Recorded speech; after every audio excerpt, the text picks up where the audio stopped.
कशासाठी आभार मानता? लहान लहान गोष्टींसाठी तुम्ही देवाचे आभार मानता का? एके दिवशी मी विचार करत होते, काय होत असेल त्या लोकांचं ज्यांना धड चालता येत नाही आणि मध्यरात्री बाथरूमला जायचं असतं, बिछाण्यातून उठून व्हीलचेअरचा उपयोग करून सगळं करावं लागतं. मी म्हटलं, धन्यवाद प्रभू, माझे पाय शाबूत आहेत. धन्यवाद देवा, मी बघू शकते. धन्यवाद, मी ऐकू शकते, मी काम करू शकते. माझ्या जीवनाला चांगली फळं आली आहेत. तेव्हा बघा, आभार मानण्यासाठी खूप काही असतं. जितके आपण आभार मानतो तितके सुखी होतो आणि सैतान वेडापिसा होतो. आभार माना आणि तसं म्हणा. हा प्रत्येक दिवसाचा भाग असायला हवा. रोज सकाळी आपण स्वतःला प्रभूच्या हाती सोपवायला हवं. बघूया स्तोत्रसंहिता 25:1. हे पुनर्समर्पणाविषयी आहे, जे आपण रोज करायला हवं. हे प्रभू, मी आपला जीव तुझ्याकडे उंचावतो. साधं आणि सोपं. मी नेहमी हे स्तोत्र उघडून वरचेवर वचन वाचते. मला आवडतं 25:1. हे प्रभू, मी आपला जीव तुझ्याकडे उंचावतो. रोज सकाळी ही गोष्ट करणं महत्वाचं आहे. तुम्ही बसा, उभे राहा, गुडघे टेका, तुम्हाला जमेल तसं आपले हात वर करा आणि म्हणा, मी इथे आहे प्रभू, मी तुझा आहे. माझ्या मुखाचा, माझ्या मनाचा, माझ्या हातांचा, माझ्या पायांचा, माझ्या डोळ्यांचा, माझ्या कानांचा आणि धनाचा उपयोग कर.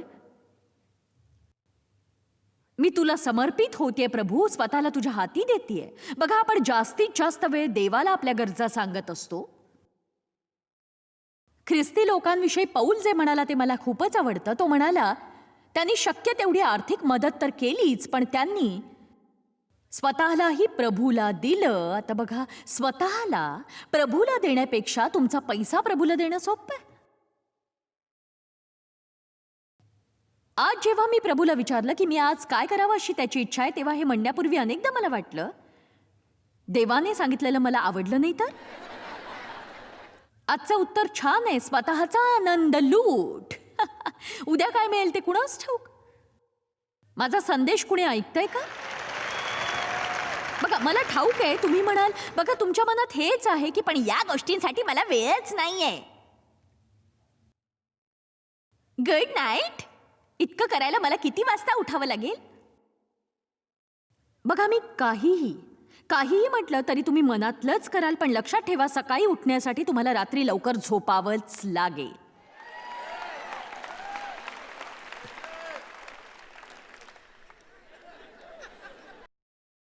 आता बघा, तुम्ही लुडबुड करताय, मी किती वाजता झोपतो, किती वाजता उठतो, हा सर्वस्वी माझा प्रश्न आहे.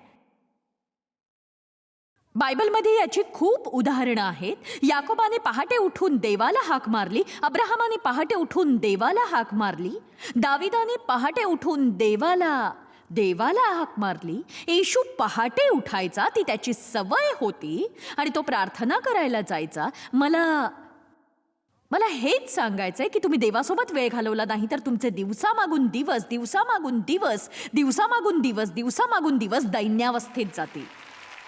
फक्त दैन्यावस्थेत. जेव्हा तुम्ही देवाला आपला पहिला वेळ देता ते अद्भुत असतं. हे करण्यासाठी तुम्ही रोज 2 तास वेगळे करायला हवेत असं नाही. तुम्ही हवं तर ते 10 मिनिटांसाठीही करू शकता. मला खात्री आहे तुम्ही हे करू शकाल आणि तुम्हाला हा समय इतका फलदायी वाटेल की तुम्ही तो अधिक वाढवाल. आणि इतकंच नाही तर तुम्ही दुपारच्या भोजनानंतर आपल्या सहकाऱ्यांसोबत गप्पा टप्पा मारण्याऐवजी कुठेतरी एकांतात जाऊन देवासोबत आपला वेळ घालवण्यासाठी जागा शोधाल.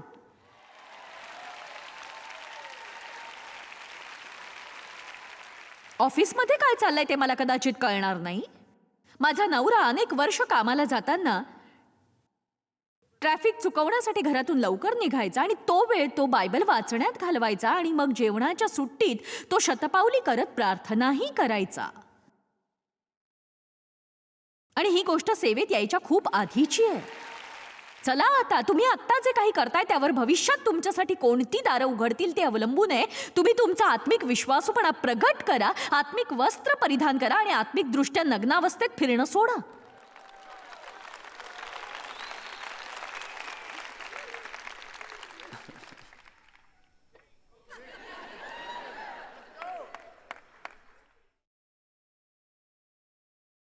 सवय करा.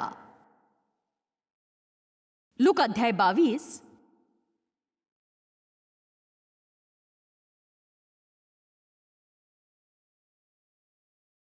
वचन 39. लूक अध्याय 22 वचन 39. तो आपल्या सवयीप्रमाणे जैतून डोंगराकडे गेला. सवय. जर तुम्हाला असं करायची सवय नसेल तर सुरुवातीला हे कठीण जाईल, पण सवय केल्यावर ते सोपं वाटेल. तो बाहेर येऊन आपल्या सवयीप्रमाणे जैतुनांच्या डोंगराकडे गेला व त्याचे शिष्यही त्याच्या मागोमाग गेले. त्या ठिकाणी आल्यावर तो त्यांना म्हणाला, तुम्ही परीक्षेत पडू नये म्हणून प्रार्थना करा. आता ही फार महत्वाची गोष्ट आहे जी मी तुम्हाला आज सांगते. आपण स्वतःशी थोडे जरी प्रामाणिक असू तर आपली कमतरता आपण कबूल करू. याची वाट पाहू नका. पुन्हा एकदा मोहात पडल्यामुळे तुमची दैन्यावस्था होईल आणि मग त्यातून बाहेर पडण्यासाठी तुम्ही प्रार्थना कराल. मोहात पडण्याआधीच प्रार्थना करा, म्हणजे तुम्ही मोहात पडणारच नाही. समजलं का तुम्हाला? लक्षात घ्या हे.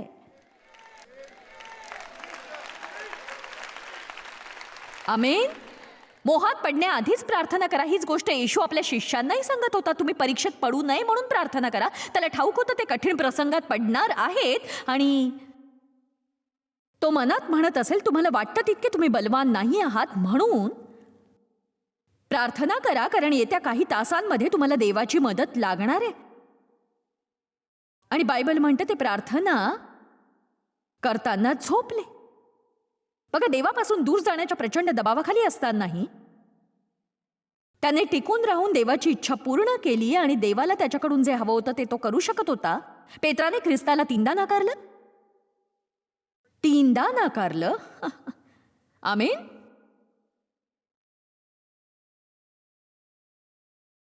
जर तुम्हाला अन्नाचा मोह होत असेल तर 3 प्लेट फस्त केल्यानंतर तुम्ही प्रार्थना करत बसू नका.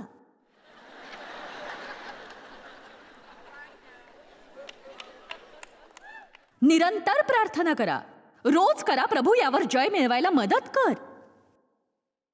मी खाण्यासाठी जगावं हे माझ्यासाठी घृणास्पद आहे. माझी प्रार्थना आहे, प्रभू मला बळ दे की जेव्हा मी जेवायला बसेन तेव्हा मी गरजेपुरतंच जेवावं आणि पोट भरल्यानंतर मी आवर्त घ्यावं. मी मटणाच्या तुकड्याला शिरजोर होऊ देणार नाही. मी केकला शिरजोर होऊ देणार नाही. माझ्यामध्ये पवित्र आत्म्याचं सामर्थ्य वास करतं आणि काहीही करून आणि कसंही करून तुमची दुर्बलता जाणून घ्या. मी माझ्या तोंडासाठी रोज प्रार्थना करते. दररोज, प्रभू मी तुझ्या विरुद्ध पाप करू नये म्हणून माझ्या मुखावर पहारा ठेव. माझ्या तोंडचे शब्द व माझ्या मनचे विचार तुला मान्य आणि प्रिय असोत. प्रभूजी, मी काही फार वाईट आणि दुष्ट बोलणं करत नाही, पण मला माझ्यातली ही दुर्बलता ठाऊक आहे, कारण मी लगेच म्हणते, काय रे, हो अगदी अधीर. बघा, मी ताडकन काहीही बोलते. मी काय म्हणते ते तुम्हाला कळतंय का? बघा, इथे उभं राहून मला खूप काही बोलायचं असतं, पण पुष्कळदा देव मला हेच सांगत असतो, म्हणून यासाठी रोज प्रार्थना करा. रोज, दररोज प्रार्थना करा. तुम्ही मोहात पडणार नाही. चला, किती जण जाणतात त्यांच्या उणीवा सांगा. जर तुम्ही जाणत असाल तुम्ही अपराधी भावनेच्या मोहात वारंवार पडता, तर ती अपराधी भावना येण्यापूर्वीच प्रार्थना करायला लागा. अति खर्च करणं ही तुमची समस्या असेल तर मग त्यासाठी तुम्ही प्रार्थना करायला लागा रोज. मी तुम्हाला परिपूर्ण सत्य सांगते, जर तुम्ही नियमितपणे या गोष्टींसाठी प्रार्थना कराल ज्या तुम्हाला मोहात पाडतात, तर जेव्हा मोह येईल तेव्हा त्यावर जय मिळवायला तुम्हाला बळ मिळेल. कोणीही आपल्यापासून मोह दूर ठेवू शकत नाही. त्या दिवशी येशू पहाटे का बरं उठला? पहाटे उठण्याची येशूची सवय होती, पण त्या दिवशी परीक्षेत पडू नये म्हणून तो प्रार्थना करायला उठला होता.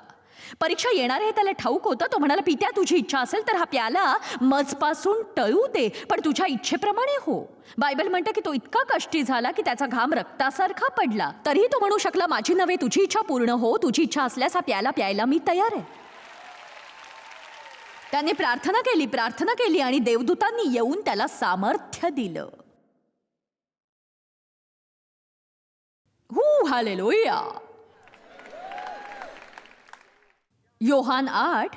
मला तुम्हाला आणखी काही महत्वाचं दाखवायचं. एखादं विधान करून तुम्ही कधी असं म्हटलं का की अरे मी तसं काही करायला नको होतं? ठीक आहे, आता ऐका योहान अध्याय 8. पण येशू पहाटेच उठून जैतुनांच्या डोंगराकडे गेला. पहाटेच.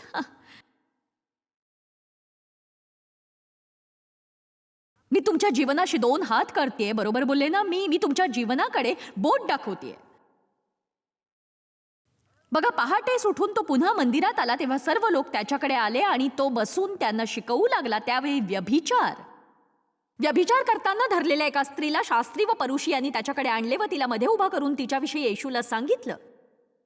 गुरुजी, या स्त्रीला व्यभिचार करत असताना धरण्यात आलेला आहे. मोशेने नियमशास्त्रात आम्हाला अशी आज्ञा दिली आहे की अशांना दगडमार करावा. तर आपण तिच्याविषयी काय न्याय ठरवू शकाल? त्याला दोष लावायला आपणास काहीतरी मिळावे म्हणून त्याला पारखण्यासाठी ते तसं म्हणाले. आणि आता बघा, इथे काय चाललं होतं? नियमात तिच्यासाठी धोंडमार होती, पण येशू दया, प्रीती आणि क्षमाशीलता शिकवत होता. ठीक आहे येशू, बघू तू यातून कसा बाहेर निघतोस. तू जर तिला दया दाखवून क्षमा करा असं म्हणालास तर तू तिला धोंडमार करण्याचा नियम मोडशील. आणि जर धोंडमार करा असं म्हणालास तर ते तुझ्या शिकवणीच्या विरुद्ध ठरेल, जी आहे दया आणि करुणा दाखवणं. आणि बघा, आता बघू तू काय करतोयस ते. मला हे आवडतं. आता नीट ऐका काय होतं इथे. दैवी ज्ञान दिसतं. येशू खाली वाकून आपल्या बोटाने जमिनीवर काही लिहू लागला. बघा, इथे आपल्याला येशूचं दैवी ज्ञान पाहायला मिळतं.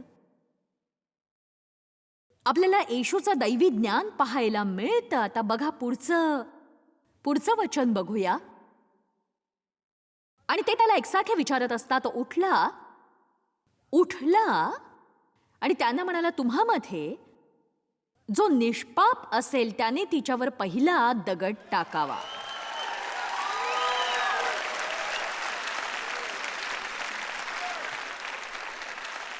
तर बघा, इथे त्याने नियम पूर्ण केला आणि स्वतःची शिकवणही राखली. आणि मला खात्री आहे की त्याचं पित्याबरोबरचं जे दृढ नातं होतं ते पहाटे जैतुनाच्या डोंगरावर गेल्यामुळे झालं होतं. बघा, एक गोष्ट मला ठाऊक आहे, मला दिवसभरात अनेक निर्णय घ्यावे लागतात. तुम्ही माझ्यासारखे टीव्ही समोर असता तेव्हा कुठेही गेलात तरी लोक तुम्हाला ओळखतात. आणि मला काही सांगणाऱ्या लोकांपेक्षा काही न सांगणारे लोक जास्त आहेत. म्हणजे मला सतत माझ्या वागण्याचं भान ठेवावं लागतं. आणि मला ते ठेवायचं नाही असं नाही, पण मी बेदरकारपणे जगू शकत नाही. मी तसंच जीवन जगायला हवं जे जगण्याविषयी मी इतरांना शिकवते. पण देवाबरोबर वेळ न घालवता तसं जीवन जगणं नाही शक्य. देवाबरोबर वेळ न घालवता तसं जीवन मी जगूच शकणार नाही. मला स्वतःची भीती वाटते. आणि तुम्हीही स्वतःला घाबरा. बघा, आपण स्वतःला घाबरायला हवं. आणि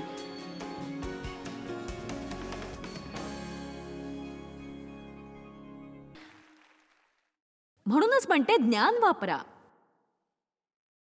पहाटे उठून दिवसभरातल्या कठीण गोष्टींसाठी तयार व्हा. सर्वप्रथम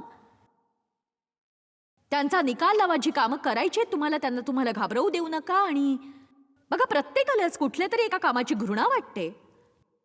तुम्हाला मंडईत जायला आवडत नसेल तर लवकर तयार होऊन मंडईत जा आणि जे काही हवं ते सगळं घेऊन घरी या.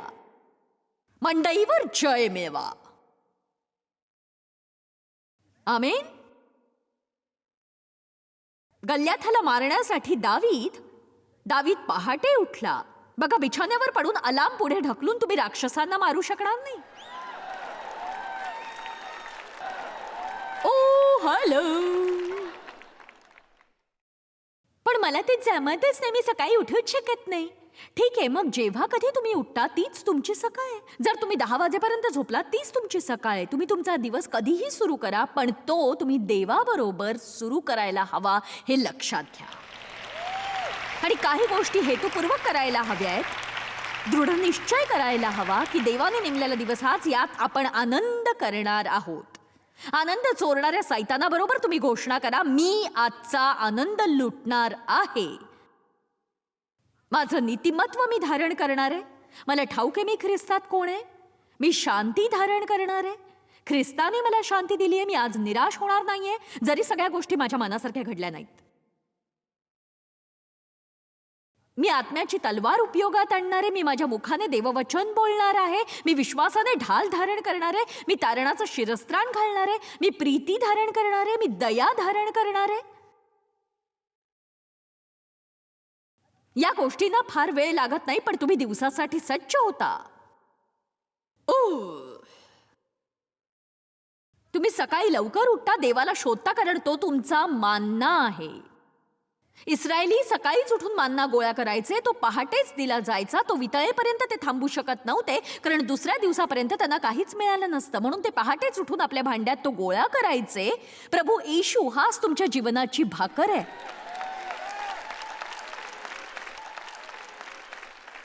आणि मी तुम्हाला प्रामाणिकपणे एक गोष्ट सांगू इच्छिते. मला खात्री आहे तुम्ही इथे जे लोक बसला आहात, मला वाटतं तुमच्यासाठीच नव्हे तर इतर लाखो लोकांसाठी जे हा कार्यक्रम पाहतायत त्यांच्यासाठी मी हे सत्य आज तुम्हाला सांगतेय. असं नाही की करायचं ते तुम्हाला कळत नाही, पण ते सगळं करण्यासाठी लागणारी शक्ती नाही असं वाटतं. जे परमेश्वराची आशा धरतील ते सामर्थ्य नवे घेतील. ते गरुडांप्रमाणे पंखांनी वर उडतील. ते धावतील तरी दमणार नाहीत आणि ते चालतील तरी थकणार नाहीत.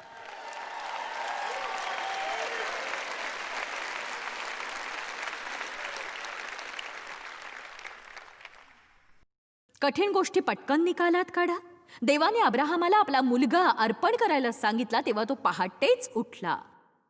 त्या दिवशी मी कदाचित झोपूनच घेतलं असतं, पण नाही. बायबल म्हणतं तो पहाटेच उठला. आणि बघा, जर आधी करायच्या गोष्टी इतक्या महत्वाच्या नसत्या तर झोपेतून उठल्यानंतर सगळ्यात आधी देवाबरोबरचं नातं नीट करणं इतकं महत्वाचं नसतं. हो, लक्षात घ्या तुम्ही हे. रोज सकाळी आपलं मन तयार करा. आता मला तुम्हाला एक महत्वाची गोष्ट सांगायची आहे, ती तुम्ही लक्षात ठेवा. त्याच वेळी म्हणजे रोज सकाळी काही मिनिटं तुम्ही स्वतःशी वेगळी काढा. शांतपणे बसून स्वतःशी हितगुज करा. कलस्सेकरास अध्याय 3 वचन 1 ते 3 म्हणतं, वरील गोष्टींकडे तुम्ही आपलं मन लावा, आपलं मन तयार करा. पहिले पेत्र अध्याय 4 वचन 1 म्हणतं, ख्रिस्ताने देहाने सुख सोसले तसेच तुम्ही तेच मनोवृत्ती रूपी शस्त्र धारण करा, फक्त प्रभूसाठी. ते म्हणतं या विचाराने तुम्ही आपलं मन तयार करा. वेळेआधीच तयारी करा. काही करावं लागलं तरी मी ते करीन. त्यासाठी मला काही त्याग करावा लागला तरी मी देवासाठी तो नक्की करीन.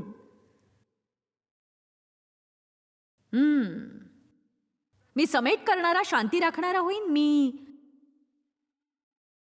मी जुळवून घेईन आणि माझ्या इच्छेप्रमाणे झालं नाही तरी मी जुळवून घेऊन खुश राहीन. तुम्ही काहीतरी नवीन ऐकल्यासारखं बघताय. अगदी काहीतरी नवीन.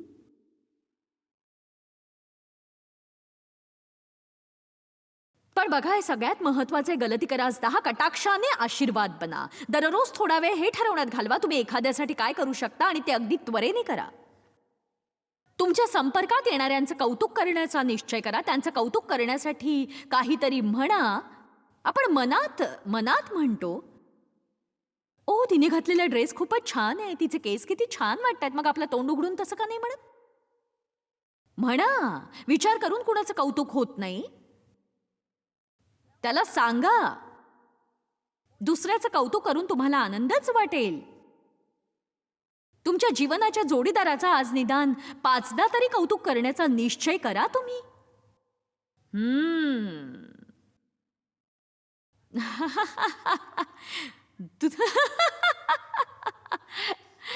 दुसऱ्या रांगेतला एक माणूस कणला.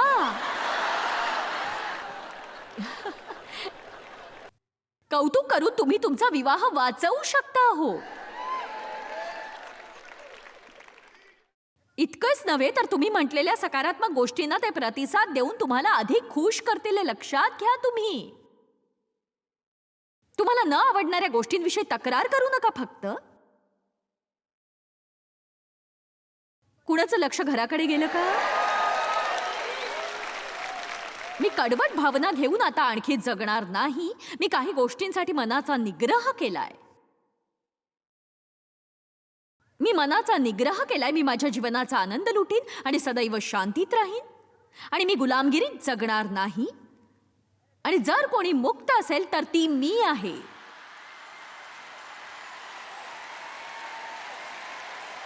चला आता तुम्ही मनात खूप साठवताय. मनात साठवणं सोडून द्या. मनात साठवणं सोडून द्या. मनात साठवणं सोडा. तुमची इच्छा देवाच्या इच्छेशी जोडा. दोघे एकमताचे झाल्याशिवाय सोबत कसे चालतील? आमोस 3:3. तुम्ही देवाच्या इच्छेशी सहमत व्हा. आमेन. आठवणीने आशीर्वाद बना. चला आता रोज सकाळी कुणासाठी तरी आशीर्वाद ठरण्याचा गांभीर्याने निश्चय करा. तुम्ही रोज काहीतरी देण्याचा निश्चय करा.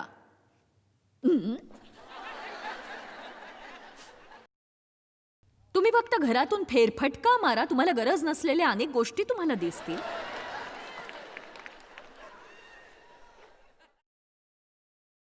मी आज सकाळी माझं कडं देऊन टाकलं. ती आमच्या सुरक्षा ताफ्यातली एक मुलगी आहे, पण ती आमच्यासाठी इथे नोकरी करत नाही. मी तिला म्हटलं तुझे केस फार सुंदर आहेत. तर ती म्हणाली तुम्ही स्वतःवर मात करा जरा. हा पण माझ्याविषयी काय कोणी मला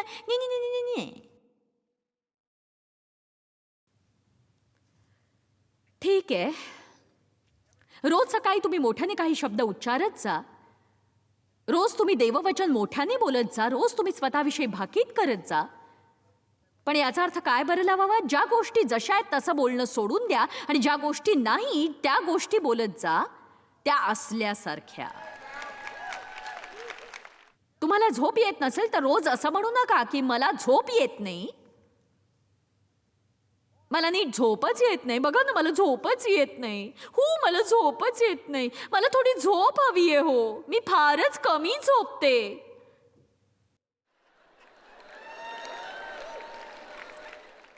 नाही, तुम्हाला रात्री झोप कमी येते, पण तोंडाला कुलूप लावा. आणि जेव्हा तुम्हाला संधी मिळेल तेव्हा तुम्ही देवाशी बोलत राहा. आणि तुम्ही इतक्या मोठ्याने बोला की सैतानालाही ऐकू जाईल. नीतिमानाला शांत झोप येते. मला खात्री आहे मला रोज छान झोप येईल. रोज रात्री मला छान झोप येते.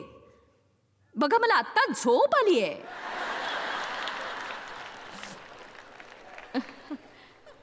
तुम्हाला माहिती आहे मी सकाळी काय विचार केला ते? बघा, सवयीने म्हणा, पण आपण स्वतःच्या किंवा इतरांच्या मूर्खपणाच्या गोष्टी ऐकत बसलो तर देवाच्या दयेबद्दल आपण त्याचे ऋणी असायला हवं. आमेन.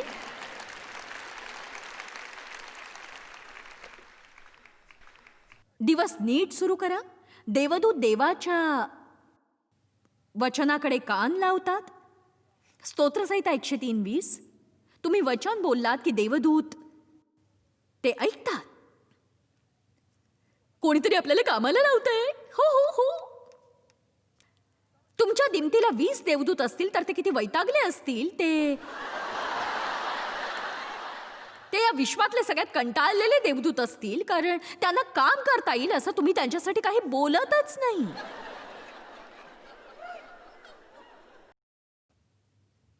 दररोज म्हणा, आज मला काहीतरी चांगलं घडण्याची अपेक्षा आहे. मला चांगली बातमी ऐकायची आहे. माझ्या जीवनात मी अनेकदा वाईट बातम्या ऐकल्यात. मला आठवत आहे जेव्हा फोनची घंटी वाजायची, मला वाईट बातमीची भीती वाटायची. आणि आता मला वाईट बातमी मिळाली तरी मी त्यासाठी तयार आहे, कारण मी माझ्या मनाचा निग्रह केलाय. मला बळ देणाऱ्या ख्रिस्ताद्वारे मी सर्व काही करू शकते. बघा, हे आळशी लोकांसाठी नाहीये, कारण आळशी लोक 17 वेळेला अलार्म बंद करतात.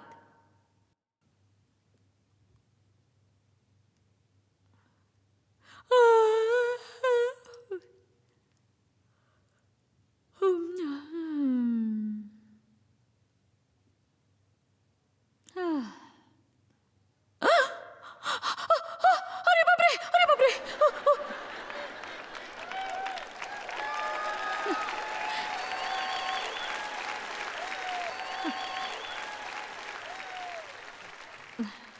सकाळी तुम्ही मला इथे पाहता त्यापूर्वी मी 2-3 तास देवाला पाहते आणि त्याबद्दल तुम्ही खुश व्हा. कारण हे जे काही मी तुम्हाला सांगते ते सगळं काही देवाकडून येतं. आणि यासाठी बघा मी 3 तास देवाबरोबर बसून गप्पा मारत नाही आणि अनेकदा तर मला देवाकडून काही मिळत नाही किंवा काही समजत नाही. महत्वाचं आहे की तुम्ही देवाला तुमचा वेळ देऊन त्याचा सन्मान करता, तेव्हा तुमच्या जीवनात ते नक्कीच दिसतं.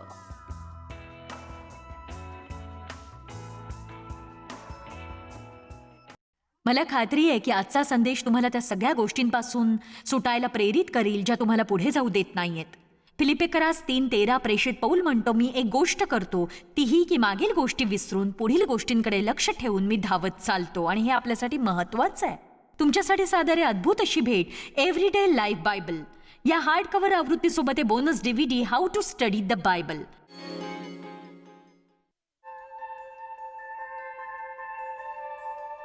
आम्ही तुमची प्रशंसा करतो. जगभरामध्ये हे सेवा कार्य शक्य करण्यासाठी आम्ही आमचे मित्र आणि भागीदार यांचे आभारी आहोत. एकत्रपणे आम्ही भुकेलेला अन्न पुरवितो, गरिबांना वस्त्र पुरवितो आणि राष्ट्रांना सुवार्ता सादर करतो. कृपया आमच्याशी संपर्क साधा किंवा भेट द्या tmmindia.org वर. आजच तुमच्या प्रार्थना विनंत्या सादर करा. आमच्या इतर साधनांची माहिती मिळवा, जॉयच्या सभेचे वेळापत्रक पहा आणि आमच्या बरोबर सहभागी व्हा. आम्ही येशूची प्रीती जगभरात वाटतो. दाखवण्यात आलेला कार्यक्रम जॉयस मिनिस्ट्रीचे मित्र व भागीदार यांच्याद्वारे केला आहे.